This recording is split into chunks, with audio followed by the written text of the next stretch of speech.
पति को लूटने वाली पत्नी की चाल अब हो गई है नाकाम। पति से भरण पोषण के नाम पर आधा पैसा ले जाने का कानून खत्म। दोस्तों, एक ऐसा ही जजमेंट आया है जिसके बारे में आज की इस वीडियो में हम बात करेंगे और इस जजमेंट का इस्तेमाल करते हुए आप भी अपनी पत्नी को आधा पैसा देने से बच सकते हो। तो पूरी जानकारी को ठीक से समझने के लिए इस वीडियो को बिना स्किप करे शुरू से लेकर एंड तक पूरा जरूर देखना। कहीं से भी स्किप मत करना ताकि पूरी जानकारी आप लोगों को ठीक से समझ में आ सके। और वीडियो शुरू करने से पहले मैं आप सबसे कहना चाहता हूं कि अगर आप मेरे इस चैनल पर पहली बार आए हैं या आपने मेरा ये चैनल अभी तक सब्सक्राइब नहीं किया है तो चैनल सब्सक्राइब करके नोटिफिकेशन बेल आइकन पर जरूर क्लिक कर देना, जिससे आने वाली सभी वीडियोस का नोटिफिकेशन सबसे पहले आपके पास पहुंचे और आप कोई भी वीडियो मिस ना कर पाओ। और अगर आपने अभी तक हमें सोशल मीडिया पर फॉलो नहीं किया है तो इस वीडियो के डिस्क्रिप्शन में मैंने हमारे सभी सोशल मीडिया अकाउंट्स के लिंक दे दिए हैं। इस वीडियो के डिस्क्रिप्शन में जाकर उन लिंक्स पर क्लिक करके आप हमें सोशल मीडिया पर भी फॉलो कर सकते हैं। और अगर आपका भी कोई मैट्रिमोनियल केस चल रहा है और उस केस में आप पर्सनली मुझसे कॉल पर बात करके लीगल एडवाइस चाहते हैं तो स्क्रीन पर दिए गए नंबर पर आप मुझे व्हाट्सएप करके हमारी मेंबरशिप ज्वाइन कर सकते हैं और मेंबरशिप ज्वाइन करने के बाद आप डायरेक्ट कॉल पर मुझसे बात कर सकते हैं। तो चलो दोस्तों, आज की इस वीडियो को आगे कंटिन्यू करते हैं। दोस्तों, कई बार ऐसा होता है कि इतनी तो आपकी कमाई भी नहीं होती जितना कोर्ट में आपका मेंटेनेंस बांध दिया जाता है। और कई बार ऐसा भी होता है कि जो भी आपकी इनकम होती है उसका आधा अमाउंट मेंटेनेंस के तौर पर बांध दिया जाता है कि इतना पैसा हर महीने अपनी वाइफ को दो। अब आपकी वाइफ तो अपना अकेले का खर्चा मांग रही होती है, लेकिन आपके ऊपर होती है कई तरीके की जिम्मेदारियां। फॉर एग्जाम्पल, आपका कोई लोन चल रहा होता है, उसकी किस्त उतारनी होती है। आप किराए पर रह रहे होते हो तो उसका रेंट देना होता है। आपकी कोई पॉलिसी चल रही होती है, उसकी पेमेंट जानी होती है।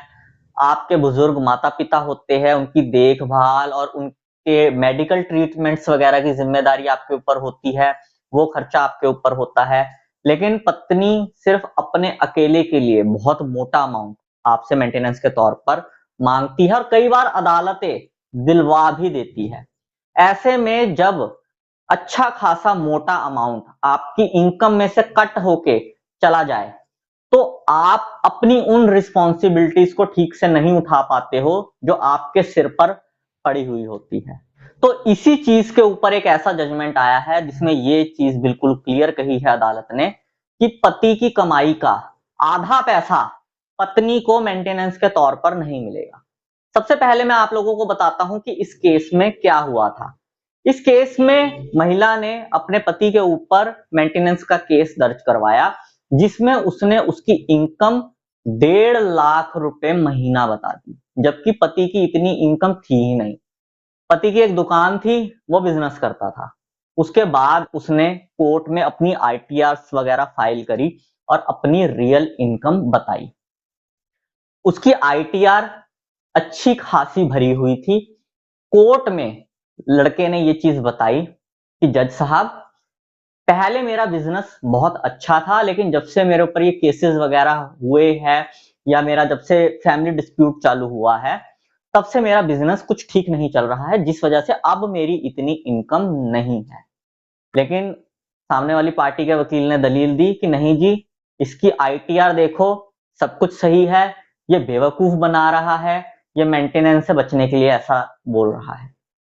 कोर्ट ने उसके ऊपर काफी मोटा अमाउंट मेंटेनेंस के तौर पर लगा दिया और वो अमाउंट उसकी इनकम का कम से कम आधा पैसा था। जब ये अपील हाई कोर्ट में पहुंची, उस व्यक्ति ने अपनी सारी चीजें हाई कोर्ट में रखी और हाई कोर्ट में ये कही कि ये जो आईटीआर मैंने दिखाई है ये पुरानी आईटीआर है, क्योंकि उस समय मेरी इनकम बहुत अच्छी थी। अगर मैं रीसेंट आईटीआर की बात करूं तो जब से मेरा बिजनेस डाउन हुआ है इन केसेस की वजह से और फैमिली डिस्प्यूट की वजह से, तब से मैं आईटीआर भर ही नहीं पाया हूं। अब मेरी इनकम उतनी नहीं है जितनी पहले थी, अब मेरी इनकम जो है वो काफी कम हो चुकी है और अब वाली इनकम के हिसाब से जो मेंटेनेंस मेरे ऊपर लगाया गया है ये इनकम का आधा पैसा लगाया गया है, जो कि बिल्कुल भी जायज नहीं है, इसे कम किया जाए। तो कोर्ट ने ये चीज मानी कि भाई देखो, हस्बैंड के ऊपर कई तरीके की अलग अलग रिस्पॉन्सिबिलिटीज होती है, जैसी चीजें मैंने अभी आप लोगों को बताई कि उसके बुजुर्ग माता पिता होते हैं, उनके मेडिकल ट्रीटमेंट्स होते हैं, कोई लोन होता है, उसकी किस्त होती है, कई सारी चीजें होती है।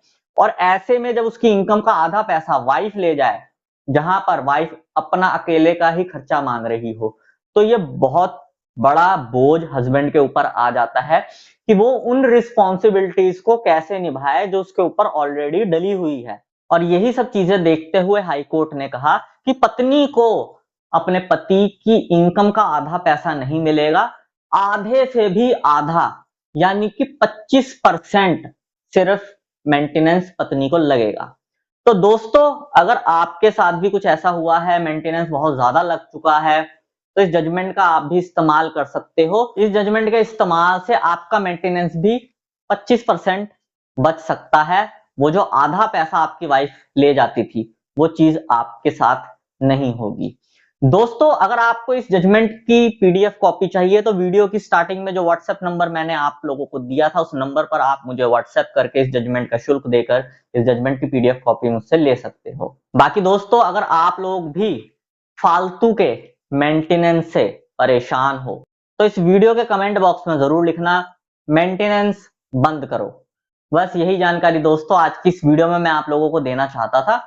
उम्मीद करूंगा आपको ये जानकारी पसंद आई होगी। अगर आपको ये जानकारी पसंद आई हो तो इस वीडियो को लाइक जरूर कर देना। इस वीडियो को बाकी लोगों के साथ भी शेयर कर देना, ताकि बाकी लोगों तक भी ये जानकारी पहुंच सके। और अगर आप लोगों का मेरे लिए कोई सजेशन हो तो कमेंट बॉक्स में जरूर लिखना। मैं मिलता हूं आपसे अगली वीडियो में। Thank you very much.